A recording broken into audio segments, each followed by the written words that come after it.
Mais uma polêmica no enfrentamento ao crack na capital paulista. Prefeitura estuda adotar espaço onde os dependentes possam fazer uso de drogas com supervisão. Ideia já é adotada em outros países.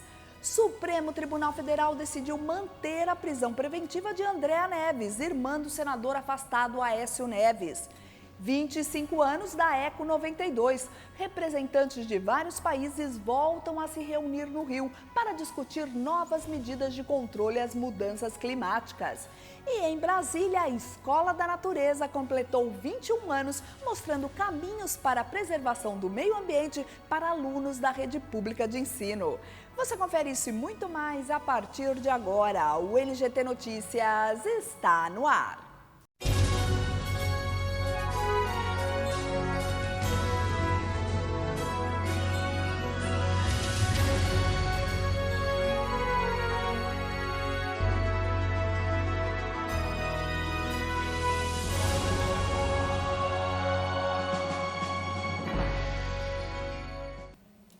Olá, eu sou Viviane Imperi e você está sintonizado na nova geração de televisão.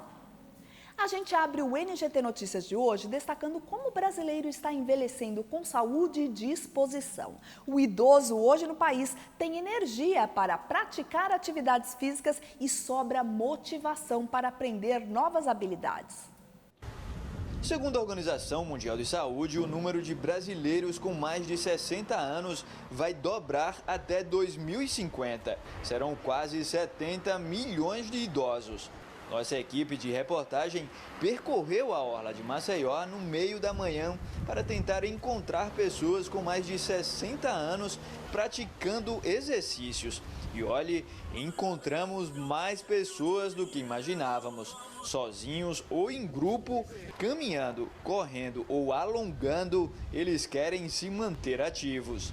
Essa turma de idosos participa de um projeto de envelhecimento ativo em uma instituição social. Hoje, 106 idosos entre 60 e 89 anos participam das atividades. Dona Ana, aos 89 anos, 10 filhos, 22 netos e 9 bisnetos, é uma das mais ativas da turma. Faço capoeira, eu faço ciranda, eu faço aeróbica. Quando era o teatro. Tem disposição para tanta atividade? Graças a Deus. Me sinto doente quando fico em casa. Não existe idade limite para aprender novas habilidades, sejam físicas ou intelectuais. Que o diga este bancário aposentado, que aos 72 anos de idade, 22 anos após se aposentar, começou a estudar informática. Por acaso recebi um folheto do Senac sobre curso de maturidade. E eu não fazia curso antes, porque trabalhar com jovens, eles são muito rápidos de pensamento. E nós somos mais lentos, né? Então, esse curso de maturidade eu vou fazer. Por quê? São pessoas da minha idade, com tempo suficiente e sem ficar quase parado, né? Achei excelente. Coisas que eu nunca pensei que existisse, aconteceu. Além do trabalho voluntário com crianças e jovens carentes da periferia de Maceió, Valverde também é um aventureiro. Adora fazer longas caminhadas. Em 2012, ele e a esposa fizeram um caminho de Santiago de Compostela, na Espanha. Foram mais de 800 quilômetros caminhando durante quase um mês. Toda semana eu andava 10, 15 quilômetros. E todo dia andava 2 horas de manhã. Todo dia. Às vezes o pessoal pensa que idoso é inútil, não sabe fazer nada. É só comer e dormir, né? Se engana. A gente faz muita atividade e não fica cansada, não. 10 milhões de pessoas em todo o mundo trabalham produzindo energia renovável. Um setor que cresce e se consolida como forte gerador de emprego. Neste ambiente, inovação é o principal negócio. Essa indústria em Maricá, na região metropolitana do Rio de Janeiro, oferece soluções na área de energia renovável e sustentável.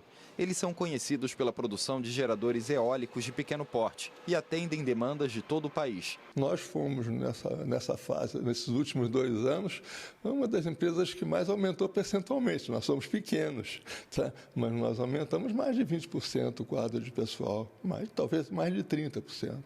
Substituir a energia convencional por fontes alternativas gera emprego. Um relatório da Agência Internacional de Energia Renovável mostra que esse setor empregou mais de 9 milhões e 800 mil postos de trabalho. No Brasil, só a energia eólica gerou mais de 30 mil empregos. Um deles foi o do Sudá, recém-formado em engenharia mecânica. Esse setor de energia renovável no Brasil ele ainda está em crescimento, mas eu vejo uma tendência de subir, de gerar emprego.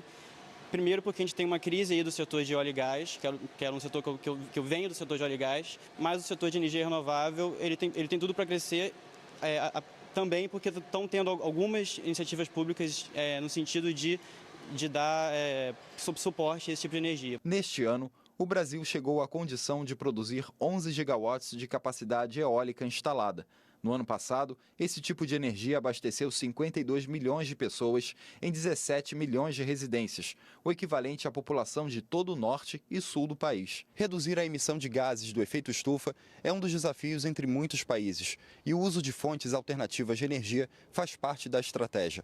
O primeiro acordo mundial para tentar controlar a temperatura global foi assinado por 196 países em dezembro de 2015, em Paris. Mas os Estados Unidos anunciaram a saída do acordo. O presidente Donald Trump alegou que o documento representa uma desvantagem econômica.